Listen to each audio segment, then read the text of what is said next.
ओम नमो भगवते वासुदेवाय। ओम नमो भगवते वासुदेवाय।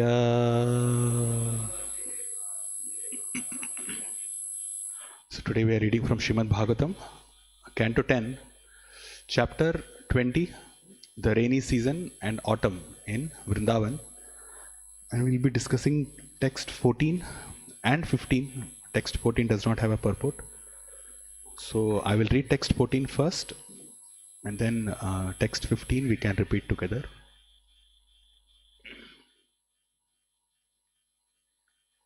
So text 14 goes, Saridbhi sangata sindhushtukshobhashvasanormiman apakva yoginaschittam kamaktam gunayugyatha.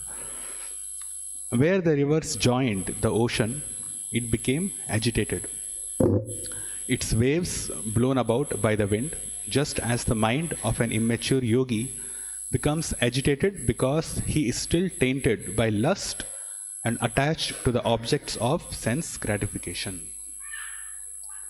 So text 15, please repeat after me. Girayaha varshadharabhihi hanyamanaha na vivyathuhu abhibhuyamanaha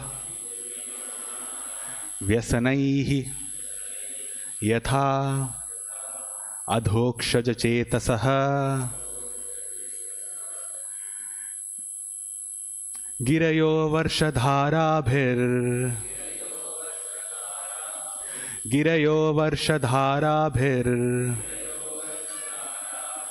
hanyamanana vivyathuhu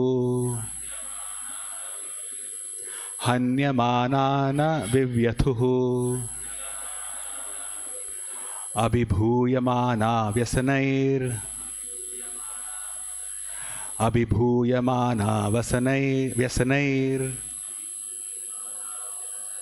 yatha dhokshaja chetasaha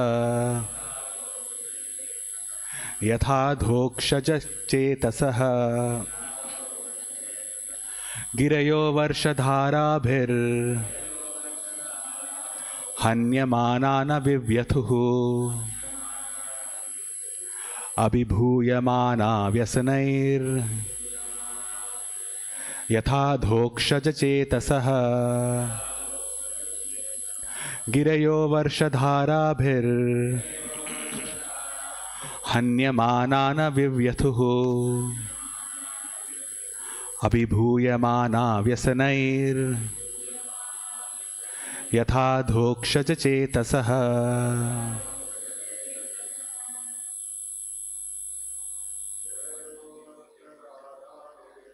Girayo varshadharabhir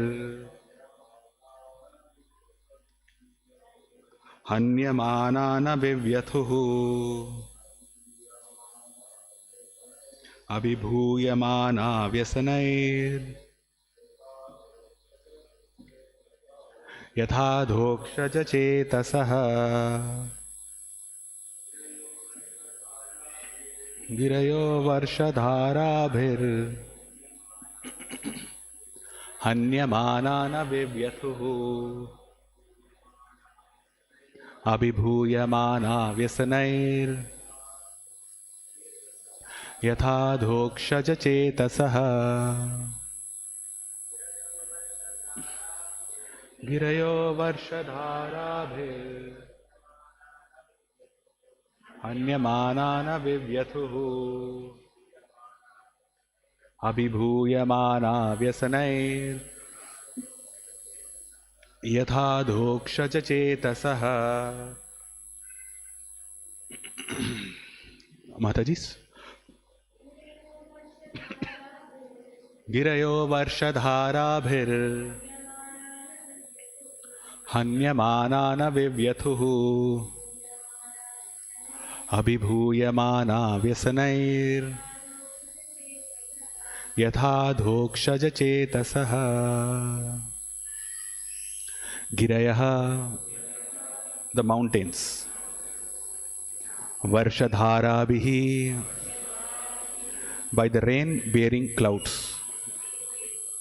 Hanyamanaha, being struck. Navivyathuhu, did not shake. Abhibhuyamanaha, being attacked. Vyasanaihi, by dangers. Yatha, as. Adhokshajachetasah, those whose minds are absorbed in the Supreme Lord. Translation purport by disciples of Srila Prabhupada. Translation: just as devotees whose minds are absorbed in the personality of Godhead remain peaceful even when attacked by all sorts of dangers, the mountains in the rainy season were not at all disturbed by the repeated striking of the rain-bearing clouds. Purport: when splashed by torrents of rain, the mountains are not shaken. Rather, they are cleansed of dirt and become resplendent and beautiful. Similarly, an advanced devotee of the Supreme Lord is not shaken from his devotional program by disturbing conditions, which instead cleanse his heart of the dust of attachment to this world. Thus, the devotee becomes beautiful and resplendent by tolerating difficult conditions. In fact, a devotee accepts all reverses in life as the mercy of Lord Krishna, realizing that all suffering is due to the sufferer's own previous misdeeds.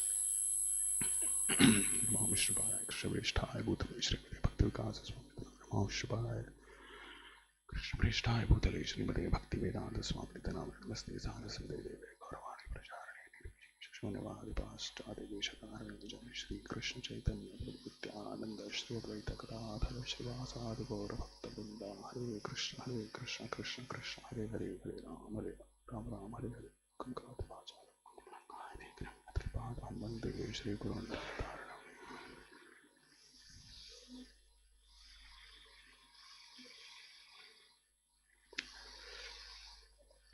Girayo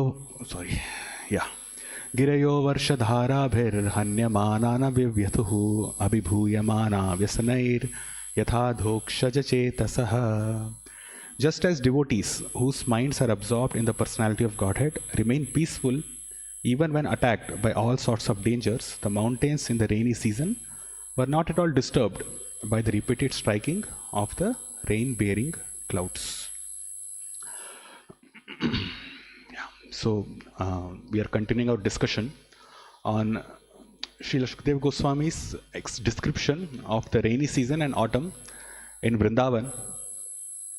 So, we also see here that in the 10th canto, this is the first chapter. The 20th chapter is where the elaboration of the land of Vrindavan, the spiritual realm of Vrindavan, is explained in a very poetic and beautiful manner by Srila Shukadeva Goswami. So here, we saw in the previous verses also, so when he was describing the rainy season and the autumn season of Vrindavan, he was comparing it with some philosophical points about different devotees, yogis and so on. So here also he does the same thing. So we are discussing text 14 and 15 here. So text 14 and 15 is basically a contrast to each other. So text 14 is speaking about an immature yogi, the one who has not perfected his life in devotional service. And text 15 is speaking about the devotee who is situated firmly in pure devotional service. So this is the stage of Nishtha. So from Nishtha and onwards, this text 15 speaks about that, whereas text 14 speaks about a person who has taken up devotional service. It says immature yogi, so we are specifically going to concentrate about this bhakti yogi who is still immature in his devotional service, and how he is agitated by material desires, and specifically it's mentioned here by lust. So we are going to discuss a little bit about that. Srila Prabhupada writes extensively about the perils of sense gratification and especially lust, sex life. So we are going to see some of the purports of Srila Prabhupada. So before we get into that, see, this particular chapter was selected, I think this was already discussed before, this particular chapter was selected by Srila Prabhupada to present to a convention in Japan, and he wrote a book called The Light of Bhagavat. And there, for each of these verses which Shukdev Goswami speaks about, he gives translation and then his commentary also. So for text 14 as well as text 15, we'll also read Srila Prabhupada's translation and commentary. So for text 14, he writes, Srila Prabhupada writes, in the rainy season, when the rivers swell and rush to the ocean, and as the wind blows the waves about, the ocean appears to be agitated. Similarly, if a person engaged in the mystic yoga process is not very advanced in spiritual life, he can be affected by the modes of nature and thus will be agitated by the sex impulse. In his commentary, Srila Prabhupada writes, a person fixed in spiritual knowledge will not be attracted by the allurement of material nature in the form of beautiful women and the sex pleasure enjoyed in their association. One, however, who is still immature in the cultivation of spiritual knowledge may be attracted at any moment by the illusion of temporary happiness, just as the ocean is agitated by the rushing rivers and blowing wind that occur during the rainy season. It is therefore very important to fix oneself at the lotus feet of a bona fide spiritual master who is a representative of God, so that one will not be carried away by sex agitation. Right. So there is this simile that's mentioned here. The analogy that Shukdev Goswami gives is that of river meeting the ocean. So that's called an estuary. And there is an example that's given in Bhagavad Gita also, where Krishna speaks a verse. This is from 2nd chapter, text 70. He says, Apuryamanam achala pratishtham samudramapa pravishanti yadvat tadvat kama ayam pravishanti sarve sashanti mapnoti na kama kami. So he says, a person who is not disturbed by the incessant flow of desires that enter like rivers into the ocean, which is ever being filled, but is always still, can alone achieve peace, and not the man who strives to satisfy such desires. So this is speaking about the perfect yogi who, although the desires may be there within the heart, but he is not shaken from his determination to perform devotional service, perform pure devotional service. Whereas one who is an immature yogi, or one who has just taken up devotional service, his heart is filled with desire. Anyway, all conditioned soul's heart is filled with material desires. So he will be disturbed, as mentioned in this text 14. So what it basically suggests, this particular verse from Bhagavad Gita, that's text 70 from chapter 2, is that the yogi's mind should be like an ocean. So the simile, the way it compares is that the ocean, the mind of a devotee should be like an ocean, and as the rivers of material desires enter into this ocean, then just like the ocean does not get agitated, similarly the devotee also should not get agitated. But then an immature yogi, although he has not realized the depths of the ocean of devotional service, when these rivers of desires enter, then there's an agitation. So this actually can be seen physically also. So if whenever there's an estuary and there's a mixture of salt water of that ocean with the fresh water of river, and then winds are blowing, then there's an agitation at that particular place. So this yogi basically gets agitated because of this. So this is a simile that is mentioned. So what is being implied here is that a yogi's mind should be just like an ocean which does not get agitated by the river of desire. Correct. So now Krishna is compared to sky. He's compared to sky because it's all pervasive and he's all pervading and it's vast. It's unlimited. Sky cannot be measured. Similarly, Krishna is also compared to ocean in different places in the Shastra, and which basically suggests or which basically implies the depth of Krishna's personality, the depth of his emotions, the depth of his bliss, the eternality, and the knowledge aspect of the Lord is signified by this ocean. So a yogi who has perfected himself in Krishna consciousness, his mind also is just like an ocean. Now, when Srila Prabhupada went to the West for the first time in 1965, then he was hosted by his friend's son, some Agarwal, I think, I don't remember his name, and his wife was there, Sally Agarwal, and she said that Srila Prabhupada's laughter was oceanic. But if you see, Srila Prabhupada's entire personality itself was oceanic. Just like a pure devotee cannot be measured, a pure devotee's qualities cannot be counted, his qualities cannot be measured. So Srila Prabhupada's qualities also are just like that. No, these cannot be measured. So his personality is so grave, is so deep, that for a devotee who's just practicing, who's just entered into Krishna consciousness, it will be impossible for him to understand Srila Prabhupada's compassion. So all the different qualities, all the 26 qualities of devotees are in full in a pure devotee, and this is just like an ocean which cannot be measured. So no one can fathom the depth and a pure devotee's love for Krishna. So that is not possible. And an aspiring yogi should aspire for that particular goal, where he is completely absorbed in Krishna consciousness, and as he enters into the depth of devotional service, then he experiences that intense bliss. And till that bliss is experienced, then the mind will always be agitated by different material desires. So this is an immature yogi who does not have, acquired the gravity of a pure devotee. And one who does not have that, then his mind will always be agitated. And Srila Prabhupada in this particular commentary in Light of Bhagavat, he specifically mentions about the allurement of material nature in the form of beautiful women and sex pressure enjoyed in their association. So whenever Srila Prabhupada used to give a lecture and he used to speak about a yogi who got agitated by sexual desires, he gives the examples of Vishwamitra, right? So there are several instances in history where yogis, where tapasvis, they try to perfect their life, they have a goal in mind and they start intense austerities, they start tapasya, and then Indra sends some apsaras and then he diverts them.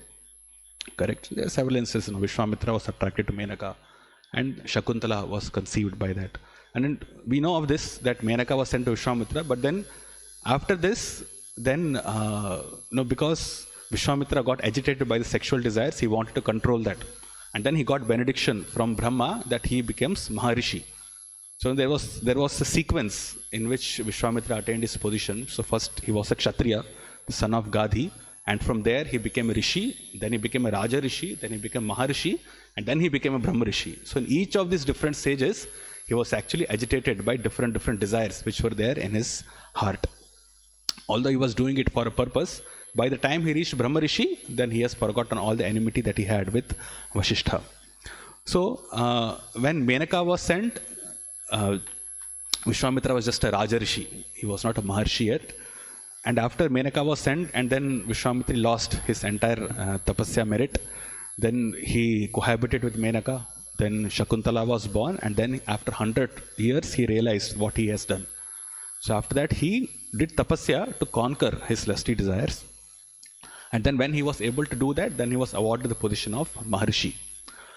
And everybody thought, the demigods thought, Indra thought that, okay, now he has become Maharshi, now no more tapasya he will do. But Vishwamitra Muni was not satisfied with that and he started doing tapasya. And then Indra sent another Apsara. So he actually sent Rambha to Vishwamitra. So he was actually 2 times it was sent. First was Menaka and second time it was Rambha who was sent. And Rambha tried to agitate Vishwamitra, but this time Vishwamitra had control over his lusty desires. So what he did, he became very angry at Rambha and then he cursed her to become a stone for 100 years. But then Vishwamitra realized that still has not completed. He still has not come out of this material desire and he still got agitated because of anger this time. Not because of lust, but because of anger. So anger is there within this heart. So therefore anger also has to be purified. And when he completely purified himself from all his lusty desires and anger also, and then he has attained a spiritual position, a primary spiritual position, then he was awarded the post of Brahma Rishi.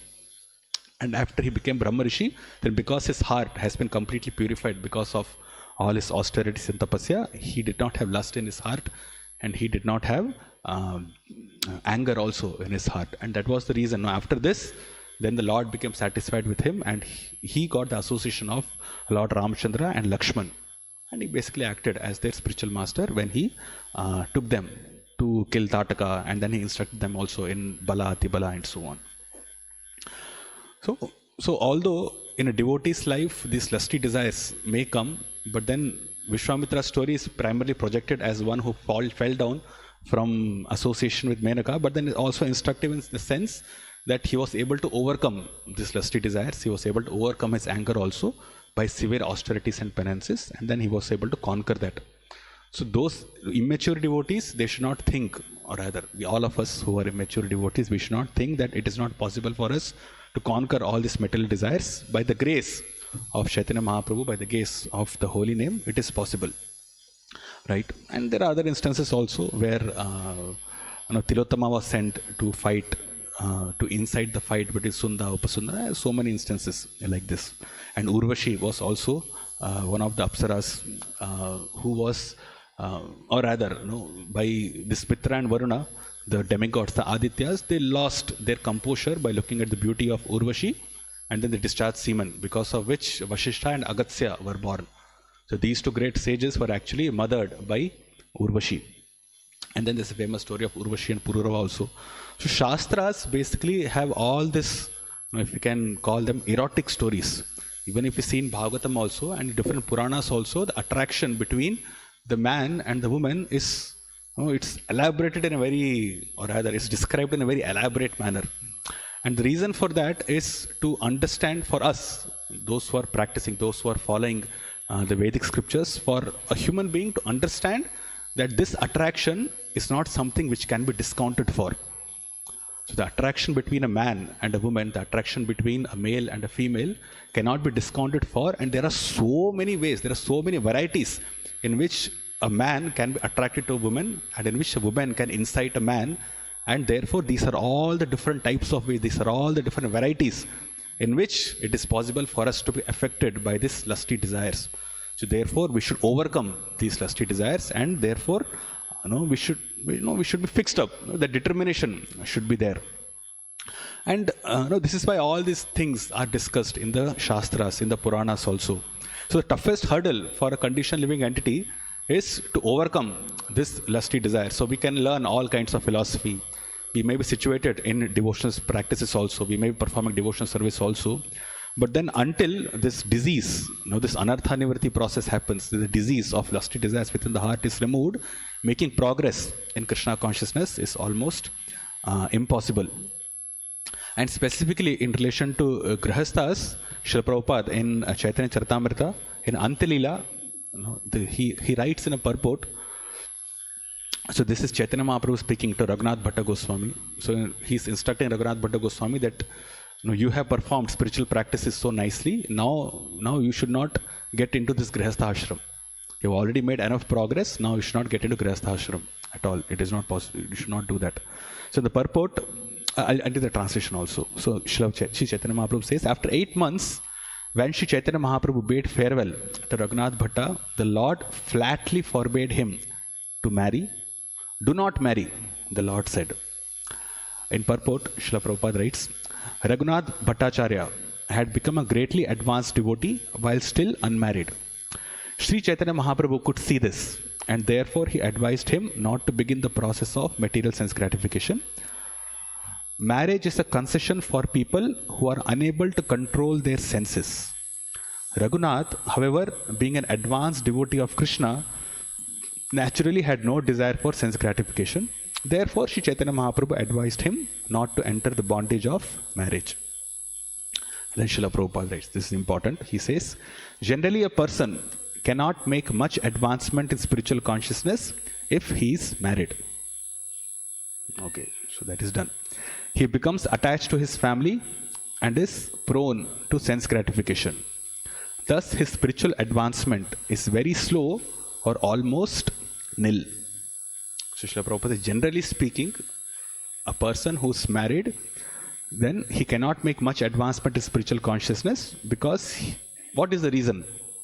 The reason is because he becomes attached to his family and is prone to sense gratification. Thus, his spiritual advancement is very slow or almost nil.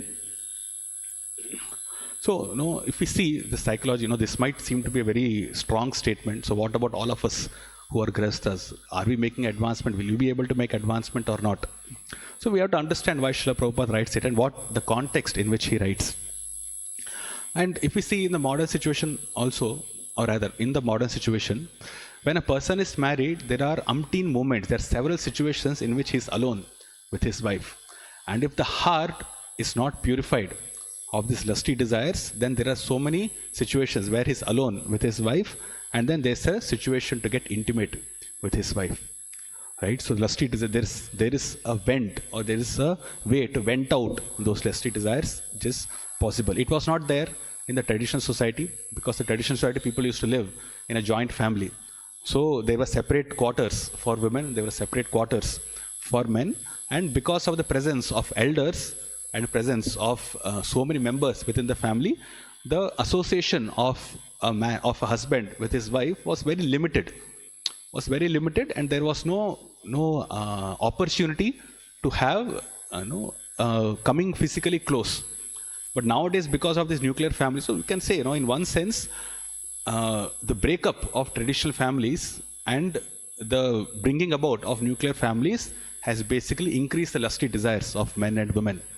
So this is also one of the reasons. As Kali Yuga progresses, as people divert away from dharma, then sex impulse increases. So the way to fulfill one's sexual desire is to break away from traditional families, start nuclear families.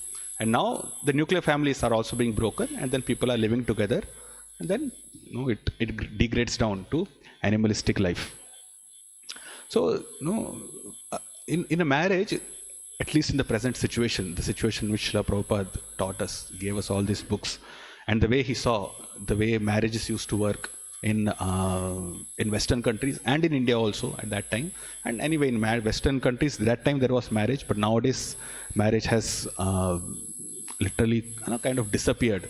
Now people just live together. There are their girlfriends, boyfriends, they live together, and after they like each other, after they get to know each other a lot, then they get separated. So the living together itself means that before we get married, before we can live together, before we can spend our lives together, let us get to know each other. And after they get to know each other, then they know, okay, this is not going to work out. So they move away from that live-in relationship also. It's animalistic life. That is how they are living. So, and okay, even if we are speaking with respect to marriage, in India still the conception of marriage is very prevalent.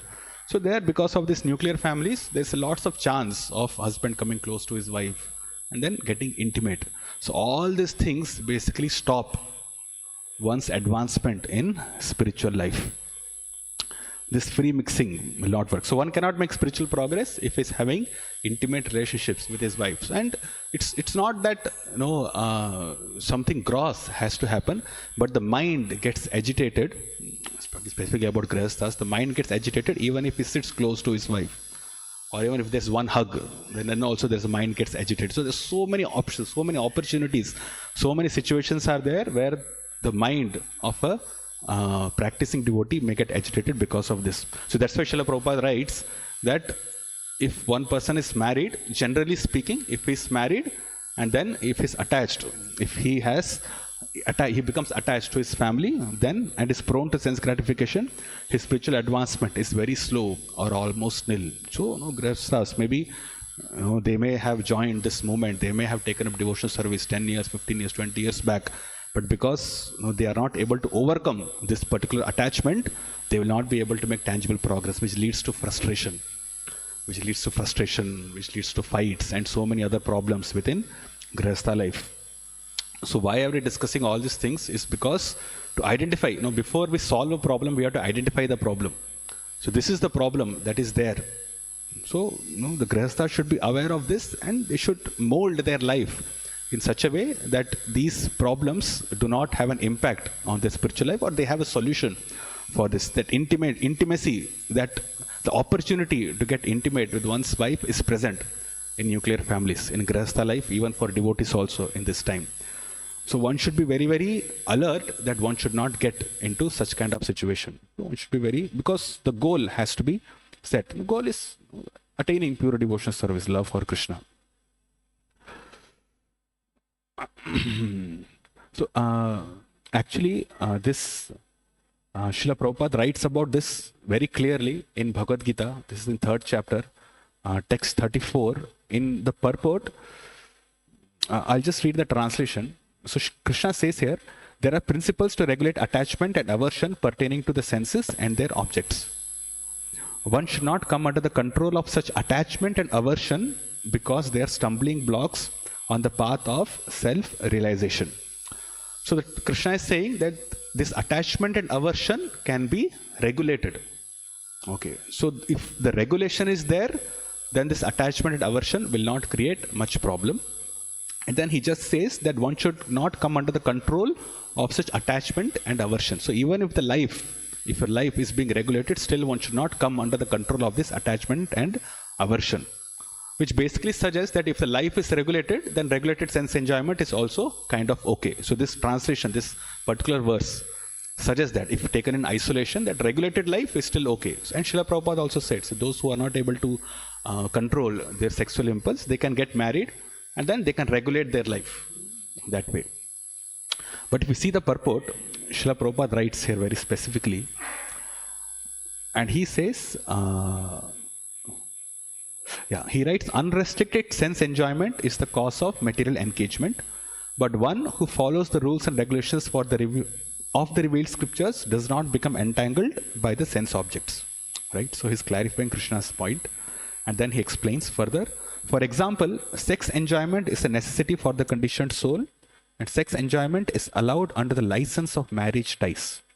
According to scriptural injunctions, one is forbidden to engage in sex relationships with any woman other than one's wife. All other women are to be considered as one's mother, but in spite of such injunctions, a man is still inclined to have sex relationships with other women. These propensities are to be curbed, otherwise they will be stumbling blocks on the path of self-realization. No, it suggests, no, you have married, you can have sex life with your wife, not with anybody else, and that's okay. Of course, at other different places, Srila Prabhupada did say that sex life is meant only for progeny, only for producing children, not for anything else. But if we take this particular purport in isolation, this is what it says. But then Prabhupada continues, and he says, as long as the material body is there, the necessities of the material body are allowed, but under rules and regulations. And then he says, and yet we should not rely upon the control of such allowances. One has to follow those rules and regulations unattached to them, because practice of sense gratification under regulations may also lead one to go astray. So although regulation is there to control this attachment aversion, but regulation is not a license. Srila Prabhupada says it's a license for sense gratification. But that license is basically divert away from the spiritual life. So this is specifically what he writes here. He says one has to follow those rules and regulations, but one should not be attached to them, because practice of sense gratification under regulations may also lead one to go astray, as much as there is always the chance of an accident even on the royal roads. Although they may be very carefully maintained, means the rules and regulations will be very carefully maintained, no one can guarantee that there will be no danger even on the safest road. So regulations are not basically Srila Prabhupada did say regulation is a safety net like that. But then if we really want to make progress in spiritual life, then we cannot just depend only on the regulations. One has to curb, one has to throw away this desire for sense gratification, even with regulations intact. So that is why we are speaking about Grihastha life, association with wife. All the Srila Prabhupada did say in this purport that association with wife within the concept of marriage is allowed, but that also has to be given up if one really wants to make progress in spiritual life. He says, the sense enjoyment spirit has been current a very long time owing to material association. Therefore, in spite of regulated sense enjoyment, there is every chance of falling down. Therefore, any attachment for regulated sense enjoyment must also be avoided by all means. So, sense gratification, it's the same for brahmacharis, for grihasthas, for all ashramas, all varnas. Sense enjoyment, because there's this conception that we are grihasthas, therefore we can be a bit lenient. No. That does not give you that license. You cannot be lenient. That means we will not be able to make progress. The progress will be almost zero or nil, or very slow. Very slow progress means, again, thousands of lifetimes. So attachment for regulated sense enjoyment must also be avoided by all means.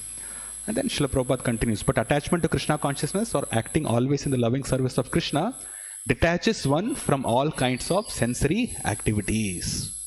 So this is the key to get out of this attachment to women, get out of attachment to sense gratification. So one should always be engaged in loving service to Krishna, and that detaches one from all kinds of sensory activities. Therefore, no one should try to be detached from Krishna consciousness at any stage of life. And if an extension we have to put, at any moment in life. The whole purpose of detachment from all kinds of sense attachment is ultimately to become situated on the platform of Krishna consciousness. It thus becomes very important for devotees to restrict themselves by the power of pure devotional service. So only when this is done, then the grihasthas have a chance also to progress in spiritual life. Otherwise, just with regulated sense gratification, one cannot make any progress.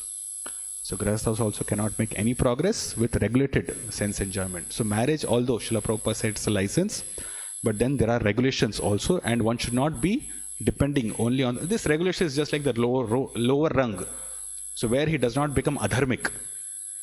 So this regulation basically protects a grihastha from becoming adharmic, that's all. And he can say that I am a dharmic person engaged in regulated sense gratification, but this dharma will not take one, or will not take one to become a pure devotee of the Lord. It will just situate himself in that dharma itself, and then he will become only a karma mishra bhakta, that's all, who has attachment to sense enjoyment also, and who is also doing some kind of devotional service, but it's just like putting petrol and water at the same time on fire. So there will be lots of smoke, but neither the fire will get extinguished and neither the fire will burn properly.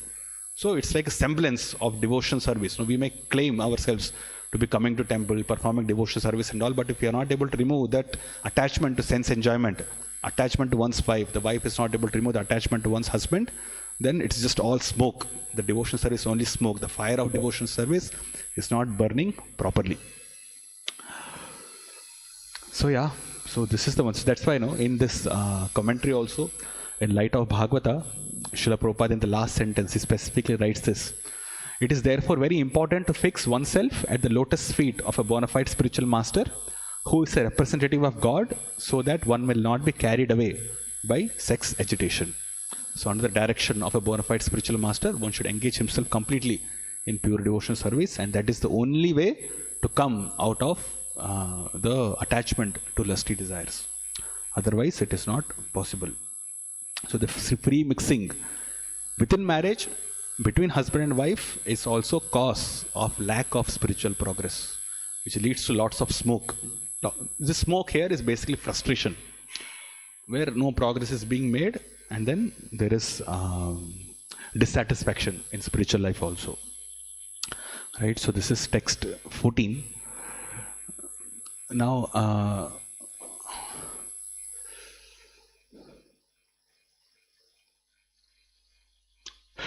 and apart from, this one more point which I would like to make. So, the Shastras, although are discussing the attachment between male and female in many varieties of ways, showing us basically that how all these things can happen and how we should be careful about it.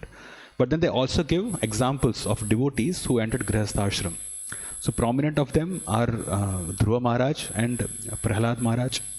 So there are prayers, of course, of Prahlad Maharaj where he condemns sex life. But then we also see that he also got married. He also had children. He also entered the Grihastha ashram. Like this.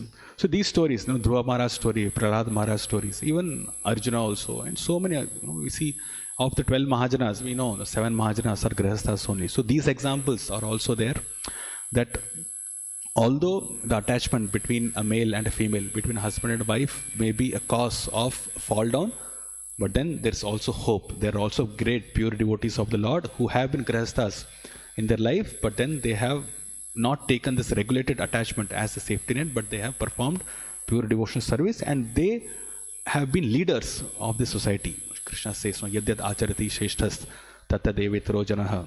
So Dhruva Maharaj, Prahlad Maharaj, Arjuna, Parikshit Maharaj, the Pandavas, all these great Grihasthas are there as examples for those of us who are practicing grihasthas to basically teach how life should be led, how one should be detached from sense gratification, from attachment to one's wife and family, and then progress in Krishna consciousness. So even our acharyas also, Srila Prabhupada was also married.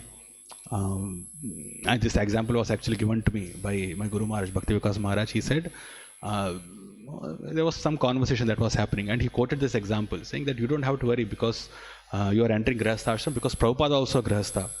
Srila Prabhupada was also Grihastha. He also got married. He also had children. And then through Grihastha life also, it is possible to progress in spiritual life. And we see how great Acharya Srila Prabhupada was. And of course, the example of Srila Bhaktivinoda Thakur is also there. So these pure devotees never fall down. So therefore, there is hope. There is hope for Grihasthas also, but then we cannot take the situation as granted. We cannot just quote the examples of these Acharyas and say, oh, they were great Grihasthas, they were able to make progress, I will also be able to make progress. No, but we have to see the situation of our heart also.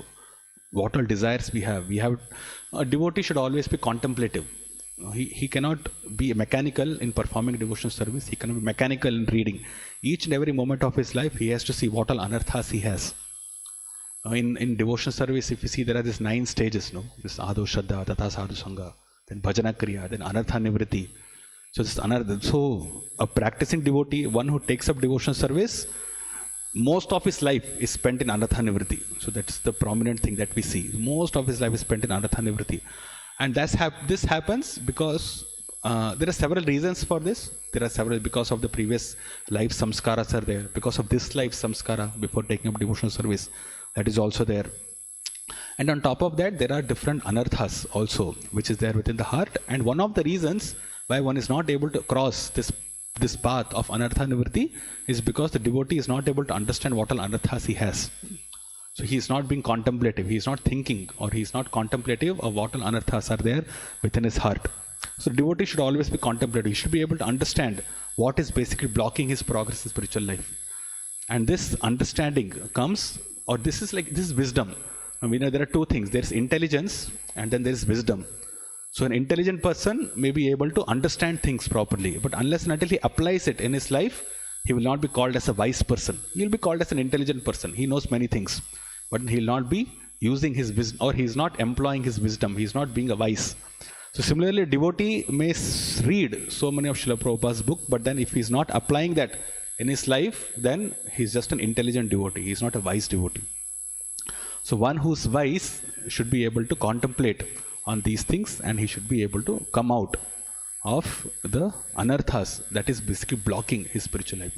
So as we read Srila Prabhupada's books, as we hear Prabhupada's lectures, as we hear more and more Bhagavatam lectures also, then this gives knowledge. And using this knowledge, one should be able to identify what all anarthas are there within his heart, which are basically blocking his progress in devotional service, and one should try to consciously mitigate or consciously overcome these anarthas. Pray to the Lord, pray to the spiritual master, become more fixed up in devotional service. More determination should be there. Utsaha, Nishya, Dhairya, Tatkarma, Parvartanat, all those things should be followed properly, and then it will become possible to overcome all the material desires within the heart.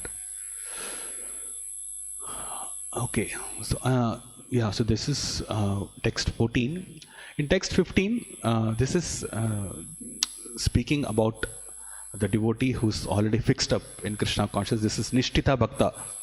So in Srila Vishwanath Chakravarti Thakur and Srila Rupa Goswami also, in their works, they speak about Anishtita Bhakta and Nishtita Bhakta. So the one who is performing devotional service, but then his Nishtha, he is not fixed up properly because of his anarthas. And then there are those devotees who are fixed up in devotional service. For them to make progress is very easy. So when we are in anartha nivritti, then it sometimes seems that how will I ever be able to come out of all this? How will I ever be able to make progress in devotional service and come to the level, come to the elevated devotional life which Nectar of Devotion speaks about Raganuga Bhakti, Ragatmika Bhakti, and so on. When will I be able to come about? But once we cross the stage of anartha nivritti and then come to the platform of Nishtha, then the progress becomes almost spontaneous or automatic. So Acharyas explain that till the anartha nivritti path, then one has to follow this Vaidhi Sadhana Bhakti. But after it comes to Nishtha, then automatically everything starts to become spontaneous. So when Nishtha comes, after Nishtha comes Ruchi, Asakti, and then Bhava and Prema, all these different stages come. So from the stage of Nishtha itself, then the desire to perform Raganuga Bhakti, most of the anarthas are removed. Not all of them are removed, but most of the gross anarthas are removed, and one starts practicing, or one starts getting into this Raganuga Bhakti. So the Anartha Nivritti is the biggest stage that has to be crossed. So this text 15 is speaking about those devotees who has crossed the stage of Anartha Nivritti. So what is their consciousness? How do they think? Is what is explained in this particular verse. So I'll read from the commentary of Light of Bhagavat for this particular verse. Srila Prabhupada writes, because a person who is spiritually advanced accepts any adverse condition of life as the mercy of the Lord, he is completely eligible to enter into the spiritual kingdom. Even though a person takes to the devotional service of the Supreme Lord, he may sometimes become diseased, impoverished, or disappointed by life's events. A true devotee of the Lord always considers these suffering to be due to past sinful activities, and thus without being disturbed, he patiently awaits the mercy of the Supreme Lord. Such devotees are compared to high mountains which are never agitated in any way, even when struck by powerful torrents of rain in the rainy season. Rather, such devotees remain humble in spiritual enlightenment, free from pride and envy. They easily gain the mercy of the Lord and go back home, back to Godhead. So this is also an extension of the Matra Sparshastu Kaunteya verse. Krishna speaks in the second chapter itself, the 13th verse itself, 14th verse itself, he says, Matra Sparshastu Kaunteya Shitoshna Sukha Dukkada Agama Payino Nityas Tam Siddhikshasva Bharata. Now this is difficult for one who is attached to material life, one who is bodily conscious. And this particular verse which Krishna speaks is actually, although it comes in the initial part of Bhagavad Gita itself, it's a very highly elevated stage of in one's devotional life. And Srila Prabhupada, again, he explains this particular aspect in his purport to Bhagavad Gita. This is chapter 12, text 13 and 14. This is that Adveshtasara Bhutanam Maitra Karuna Evacha verse. In the purport, Srila Prabhupada writes, coming again to the point of pure devotional service, the Lord is describing the transcendental qualifications of a pure devotee in these two verses. A pure devotee is never disturbed in any circumstances, nor is he envious of anyone, nor does a devotee become his enemy's enemy. He thinks, this person is acting as my enemy due to my own past misdeeds, so it is better to suffer than to protest. We know this theoretically, but then to practice it actually in life, we can think, or actually I can say about myself that it's very difficult for me to do. Correct? In the Srimad Bhagavatam, it is stated, Tattena kampam susamikshamano bunjana evatma kritam vipakam. Whenever a devotee is in distress or has fallen into difficulty, he thinks that it is the Lord's mercy upon him. He thinks, thanks to my past misdeeds, I should suffer far, far greater than I am suffering now. So it is by the mercy of the Supreme Lord that I am not getting all the punishment I am due. I am just getting a little by the mercy of the Supreme Personality of Godhead. Therefore, he is always calm, quiet, and patient, despite many distressful conditions. A devotee is also always kind to everyone, even to his enemy. So a devotee is always kind to everyone, even to those people whom he considered as his enemy. Right? Grihasthas can identify with this. Nirmama means that a devotee does not attach such much importance to the pains and trouble pertaining to the body, because he knows perfectly well that he is not the material body. He does not identify with the body. Therefore, he is freed from the conception of false ego and is equipoised in happiness and distress. He is tolerant and he is satisfied with whatever comes by the grace of the Supreme Lord. He does not endeavor much to achieve something with great difficulty.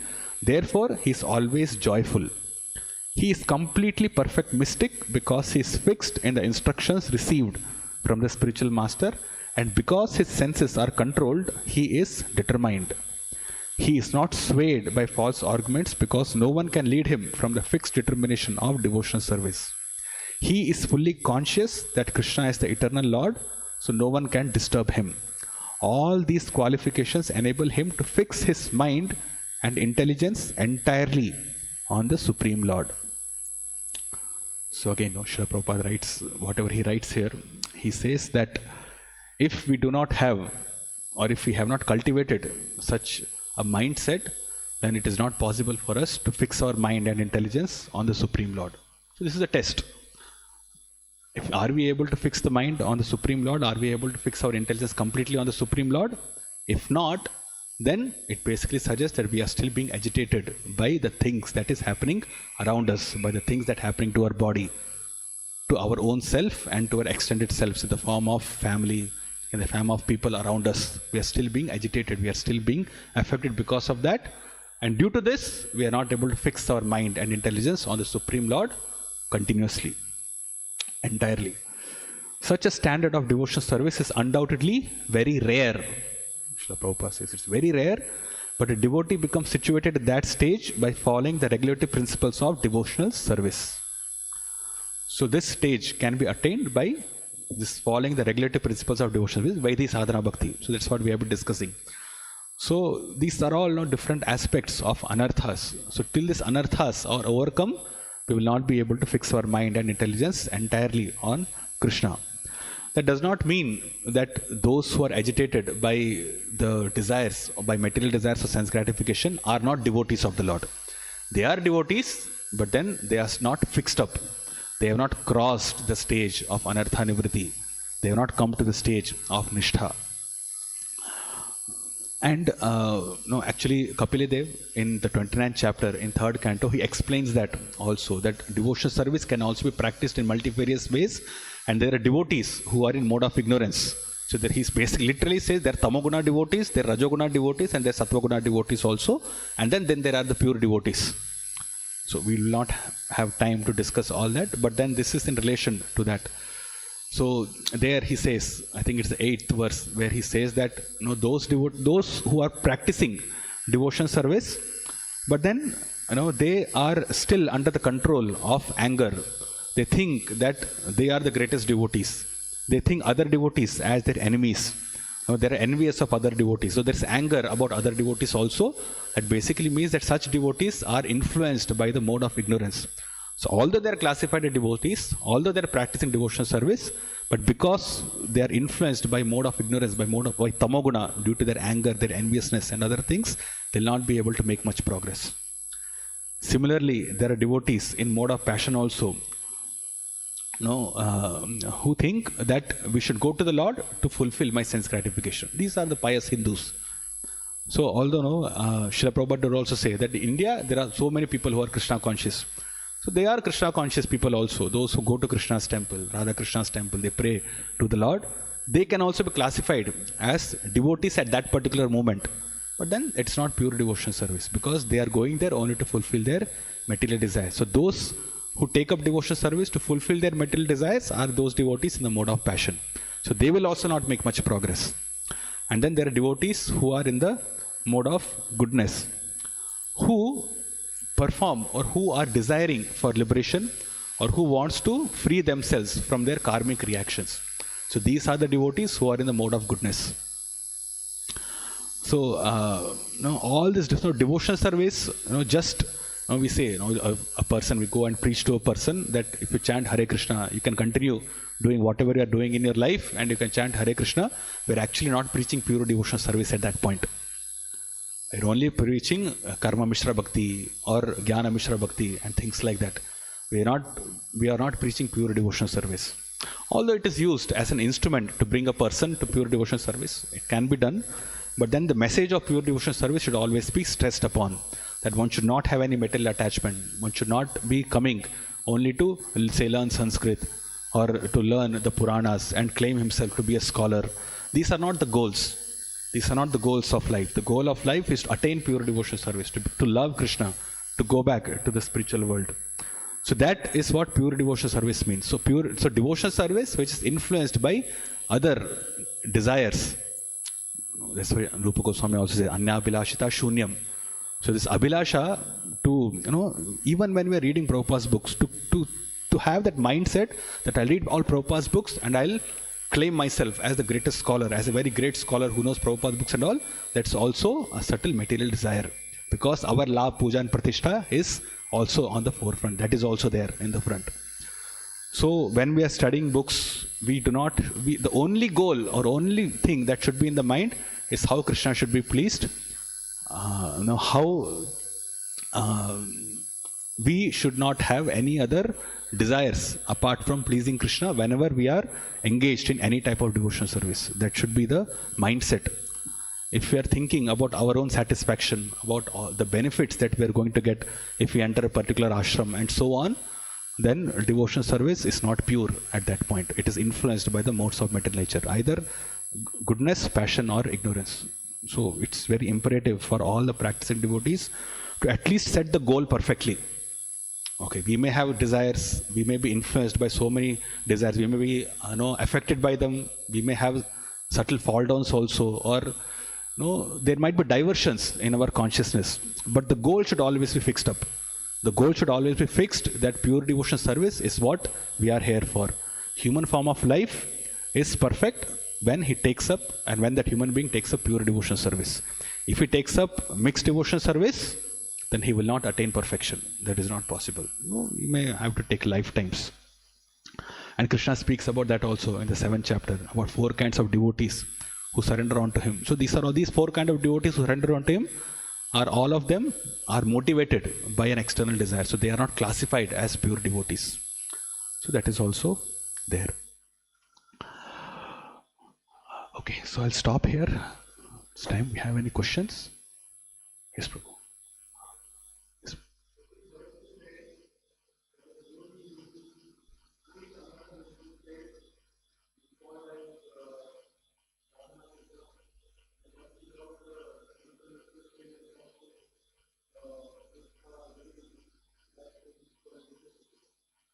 Okay, yeah. The question is, till the stage of Anartha Nivritti, is the devotee called Sadhana Siddha, and then after Anartha Nivritti, is he called a Nitya Siddha? So when we speak about Siddha, a Siddha devotee, we basically mean pure devotee or attained prema for the Lord. Means the final level. We spoke about 9 stages, Shraddha, Adu Shraddha, Tata Sadhu Sangha, then Bhajana Kriya, Anartha Nivritti, then there's Nishtha, Ruchi, Asakti, Bhava and Prema. So when we speak about Siddha devotees, we are speaking about those devotees who are attained or whose devotion is on the level of Prema. So those who are in the process of Anartha Nivrittis, they are not Siddha devotees at all. They are not Sadhana Siddha. So Sadhana Siddha basically means one who attains that perfection by performing regulated devotional service. That is Sadhana Siddha. Nitya Siddha is one who never falls down, who's already there on the platform of pure devotional service as an associate of Krishna in the spiritual world. He is Nitya Siddha. So we are in the process. Okay, so we are Sadhana Bhaktas. We are not Sadhana Siddhas. So Sadhana Bhaktas means we are practicing devotional service with the goal of pure devotional service in the mind. And we are in the stage, speaking generally, we are in the stage of Anartha Nivritti. So this is not the stage, this is not the Siddha stage at all. This is practicing devotee stage. This is Sadhana stage, specifically Vaidhi Sadhana stage. We cannot even take to Raganuga Bhakti till we cross the platform of Nishtha, Ruchi and so on. So till the stage of Bhajana Kriya and Anartha Nivritti, it is all Vaidhi Sadhana Bhakti only that a person is supposed to follow. So this is not, we are not Sadhana Siddhas yet. Yes, Prabhu.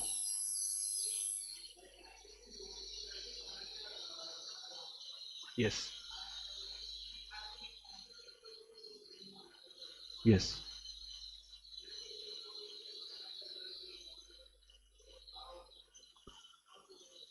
Okay, yeah. So the question is that by performing devotional service, the anarthas are removed. And we also discussed that we have to be conscious of our anarthas so that we can make a conscious attempt to remove them. So both are not contradictory actually. Okay, so when we speak about performing devotional service or Vaidhi Sadhana Bhakti, the goal should be fixed up in mind. Okay. See, devotion service is not mechanical. It's not a mechanical process. It's a very dynamic process. So when we perform devotion service, the progress, if we are performing devotion service only mechanically, and we are not consciously endeavoring to remove our anarthas, or basically consciously making effort to make progress, then purification does happen, but it will take a long time. Okay, and anyway, if we are performing mechanical devotion service also, we have to come to the stage where we consciously start performing devotion service. Where we are conscious of whether we are really... See, mechanical devotion service is what? Which means, when we speak about devotion service, the goal is to please Krishna. Correct? So, when we speak of mechanical devotion service, then do we have this attitude of pleasing Krishna or not? So, that's the question. And when we speak about practicing devotion service, the goal is to please Krishna. The goal is to make him happy so that he becomes satisfied with us. He bestows his mercy and so on. So there we have to make a conscious attempt to ensure that whatever material desires we have within our heart, these are actually acting as a deterrent, or these are basically hindering my progress or hindering my satisfaction or the effort that I'm putting to satisfy Krishna. So Krishna is not satisfied if a devotee still is cultivating material desires, or he still has material desires within his heart. Okay, so he does not like that. So which basically means that although we are performing devotional service, we are not fully pleasing him to the extent in which we can. So devotional service should be executed in such a way that we are always aware of the desires which are pertaining within our heart, and maybe a conscious effort. And when we speak about conscious effort, it's not a mechanical effort. It's like it's praying more to the Lord, chanting the holy names sincerely, praying for the mercy of the Lord, praying for Chaitanya Mahaprabhu's mercy, asking for service from the spiritual masters. These are conscious efforts.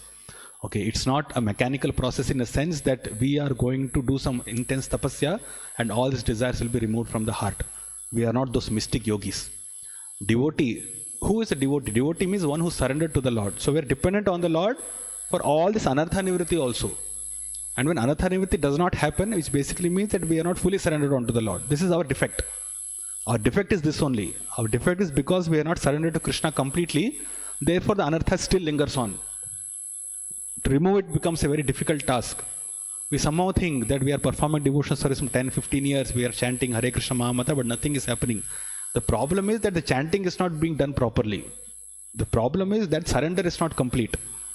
That is the only reason which stops devotional service. So it's the effort, the conscious effort from our side which is lacking, because of which progress is lacking. If we are able to make that conscious effort, we are able to surrender to the Lord completely. And then we are able to identify what is basically stopping me from that surrender and how I can. It does not mean that everybody should take sannyas. This is not the point. The point is that, for a situation in which we find ourselves in, we have to consult with senior devotees. We have to consult with the spiritual master, with our guru, and try to identify what are things which are blocking me from my service, from my full surrender, and how these things can be managed in such a way that the surrender happens. I'm able to chant the holy names of the Lord properly. I'm able to engage in devotional service consciously with an effort to basically please Krishna, to effort the devotees of the Lord, to please Srila Prabhupada. And that way progress is rapid. So because we are not surrendered, anartha nivritti keeps lingering on. It looks like a rubber band, it stretches a lot. So the problem is surrender. Srila Prabhupada also said that there was this lecture, I think in Melbourne, Australia, where one devotee asks, why, can we become pure devotee like you, or can we have so much anarthas, or we have been in this material level for so many times, so can we perfect our lifetime or can we perfect pure devotional service in this lifetime itself? And Srila Prabhupada says 1 minute it will take. It will just take 1 minute. I think most of you would have seen that video also. And he said, are you not reading Bhagavad Gita? What does Krishna say? Sarvadharman parityajya mamekam sharanam vraja. It will take only 1 minute. If we are ready to fully surrender onto Krishna, then devotional service becomes very easy. When devotional service looks like a grind, it looks like a difficult process because we do not want to surrender. We have material desires. This is the problem. So when we discussed about consciously making an effort to remove these anarthas, is basically to identify what is stopping me from surrendering myself completely to Krishna and how I can mitigate, how I can remove that particular anartha so that the surrender process becomes more efficient, more smoother. It's natural. See, because we're conditioned by this body, we're conditioned by our mind, intelligence, false ego, and so on, it looks like a very elevated thing. But then we are not this body, we are living entities, we are part and parcels of Krishna, and we are naturally attracted to Krishna. The soul is naturally inclined to Krishna. The soul is naturally Krishna conscious. So the only thing that has to be removed is the material covering. The Cheto Darpana Marjanam should happen, that's all. So only if that material covering is removed, the gross body, the subtle body, the attachment to gross and subtle body, if these things are removed, then the natural propensity of the living entity to love Krishna will automatically manifest. So we are struggling to remove because, as we said, this petrol and water is going on at the same time, and we are cleaning, and then we are again adding more dust. So if cultivation of material desires is there, then progress in spiritual life will not happen. It will take a long time. So that's why we should be conscious of the activities that we are doing. When we speak about consciously contemplating on how we are making progress, what are the different anarthas, then we should avoid such activities which are basically increasing my material attachment, which are increasing my material life, which are prolonging my material life. Even the tendency to earn money also, we may be satisfied with what we are earning now, but if the tendency is there, if I earn more, then I can be more comfortable. That's a material desire. To wear nice clothes is a material desire. All these small things, these are all material desires. So all those things have to be given up over some time. Unless and until you give it up, then it's difficult. Progress will be there. Holy names is there, Krishna's mercy is there, Chaitanya Mahaprabhu's mercy is there, but then it will become a slow process. It will become a grind. Ho raha hai. It will keep on going, but will not be, when we read about Nishtha, Ruchi, Asakti, all these elevated stages that the Goswamis achieved, that pure devotees have, it will just be a wish for us if we do not surrender completely. So that wish can be made truth just by the surrender process. It is possible. Okay, anything else? Just then we'll stop here. Srila Prabhupada ki jai, Srimad Bhagavatam ki jai.